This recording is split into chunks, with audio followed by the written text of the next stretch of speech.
Yeah, let's get started. So, thank you, Stoyan. This is Todd Byerther. I'm the chair of the Legislative Committee for the State Building Code Council, February 4th, 2020. So welcome, everyone. Let's first try to take roll if we have I think we have a quorum, please. Todd Byerther? Yes. Jim Milbauer? Here. Tony Don? Tony? No? Okay. Andrew? I'm here. Jay Arnold? I'm here. Welcome, Jay. Chill Anderson? Good to see everybody this morning. Okay, it means yes. Phil Lemley? No? Okay, we have 1, 2, 3, 4, 5. We have a quorum. Okay, thank you, everyone. Anyone from the public like to be recognized? I am Barb McMullen from the State Fire Marshal's Office. Just thought I'd check in and see what's going on with you guys. I'm Chris Edmark. I'm with Thurston County again. I'm just checking in with you guys.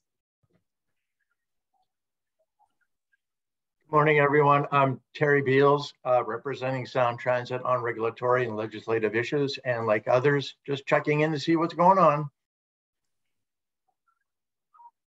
Hi, Andrea Smith with BIW, and likewise.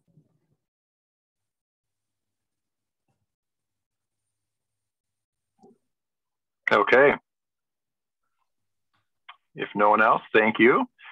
We'll move on to agenda item number 2, review and approve the agenda. Can I hear a motion to approve, please? So moved. Second, Jim. Okay, thank you. Moved and seconded. Any discussion? All those in favor signify by saying aye. Aye. Aye. Aye. Any opposed, nay? Or abstentions? Okay, Aye. so approved. Oh, thank you. So approved. Agenda item 3, straight into the legislative update with Stoyan, please. Let me share my screen.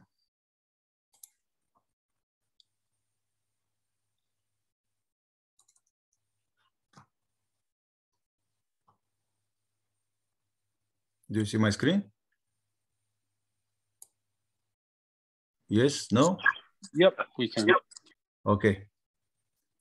So I will start with the cutoff calendar. I apologize. The bill log was posted this morning because we had a cutoff a date yesterday, and I was waiting at the last moment to update the log, but I didn't succeed much. So today I will try to improvise a little bit, opening different windows.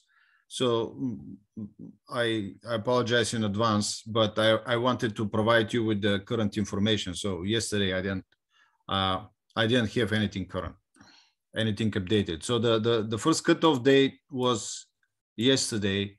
There is another one on Monday, 7th. So a lot of things are going on now in committees, and I don't have a formal list of bills that are moving forward and bills that are dead. But for the next time on Friday, I will provide this information. Okay. So I will start with the bill log, but again, I will be moving back and forth between the bill log and the Ledge website to trying to keep you updated. So we talked about 1770. The substitute have all our recommendations for edits, and I haven't seen any other modifications.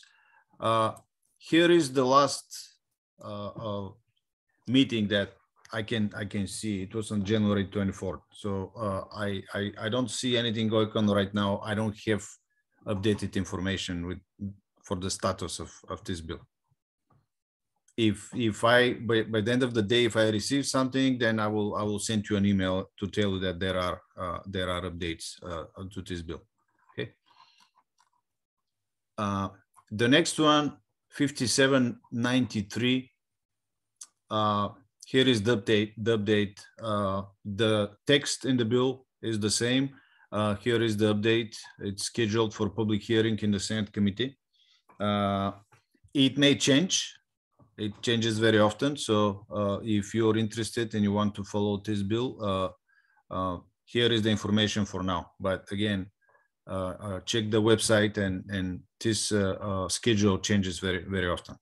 Okay, everything else with this bill is the same as we discussed the last time.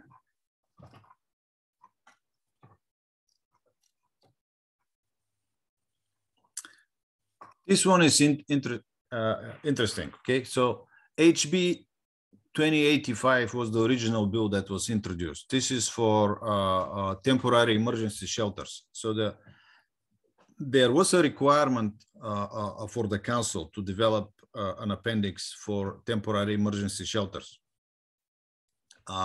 No movement to HB 2085. However, there are some actions for the companion bill, SB 5923.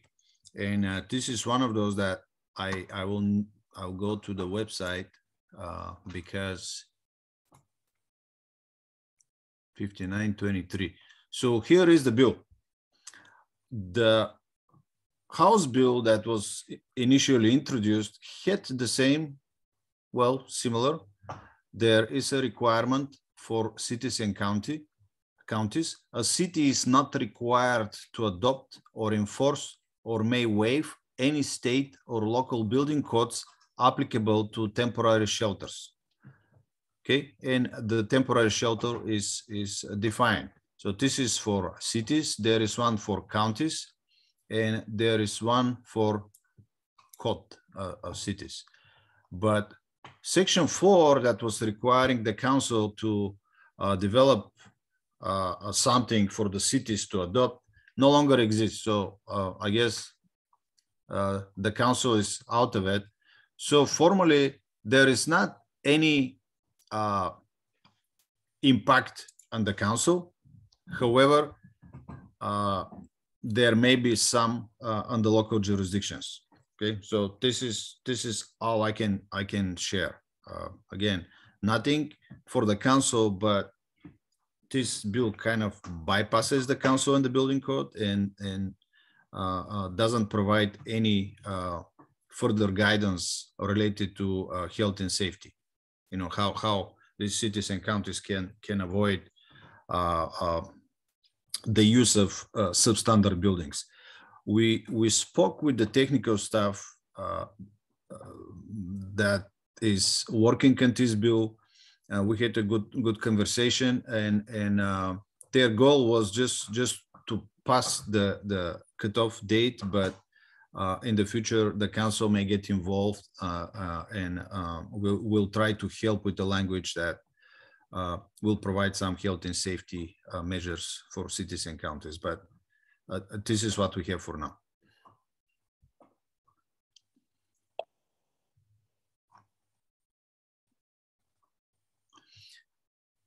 SB 5928, this is the bill that was totally opposite in 1770. So 1770 was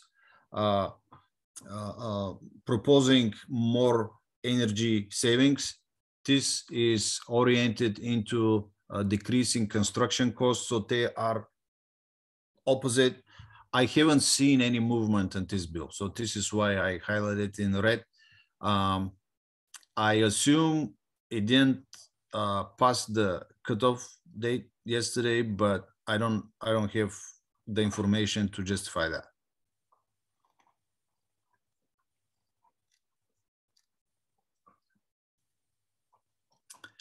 HB 1774, okay, reducing greenhouse gas emissions in buildings. No movement on 1774. However, the companion bill was modified a little bit, but the requirements are, the language is close to what we originally discussed. So I don't want to spend much more time on this. It just doesn't directly affect the State Building Code Council because it's for the Department of Commerce. This is the agency promulgating and enforcing these rules. So I don't want to spend more time on it. SB 5732, green roofs on large commercial and multifamily buildings. Let's check. I didn't find anything yesterday. Let's check if there is a movement today. No. So I shared with you the last Friday, that we spoke twice with the sponsor of the bill, Senator Does, and she was willing to make changes that we suggested, but I haven't seen any a modified version. I haven't seen any substitute. So this is the information as it stands here. The last meeting, the public hearing, January 26th, I provided testimony in this hearing, and then again, I don't have news for this bill.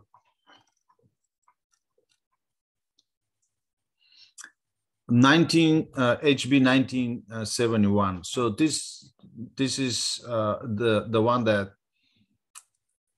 was developing in the last couple of years. It started with 2701, HB 2701. There were some mandates for the State Building Code Council that we kind of didn't meet our obligations to develop language in WAC because there were some issues with enforcement. So the folks that were involved in this development, I assume they will have more information than me, but on the State Building Code Council side, we had some issues with the effective date here, December 31st, 2022. We can make it, but will be kind of tough because we already posted and we'll have our public hearing actually next week, February 11th. Is it next week? Yes, next week for the fire code proposals. This, if we need to do this, if the bill passes, we may need some extra work. So this is for staff and this is for the technical advisory groups, but it's not impossible. It will be just a little bit difficult for staff to do the work. Everything else, again, this bill was developing for almost 2 years. So there are folks that are more familiar than me. The last information is from February 3rd, referred to rules for review. So if anybody has better information about this bill, please feel free to share. HB 2049, construction of affordable housing by eliminating redundancies. So this is, I haven't seen any updates on this bill. It's highlighted in red. I assume it's dead already, but again, I don't have official information to justify that. And this is all we have. That's a lot, and thank you, Stoyan. So we're in a weekend of monitoring the rolling agendas of appropriations and Ways and Means, it sounds like. Yes. Until Monday. Okay. So on Monday, there will be more clarity, about which bill will move forward. So I assume, well, we have the public hearing on 11th, and we won't be able to have this ledge committee, but I will try to, if there are updates, I'll try to send you emails with the bills that are past the due dates, the deadline. Okay. Well, thank you, Stoyan. Good summary. So I think, by the way, I think this format's really well organized. I like this better than last year. So last year, I was trying to modify the format that I inherited, but it didn't work out. No, this is great. This is great. So, okay, any questions for Stoyan? Okay. Well, thank you. Okay, we'll close that. What do we have left? Just other business? Other business. Yeah. Anyone have any other business to bring forward? Just I will summarize the comment that I made last Friday.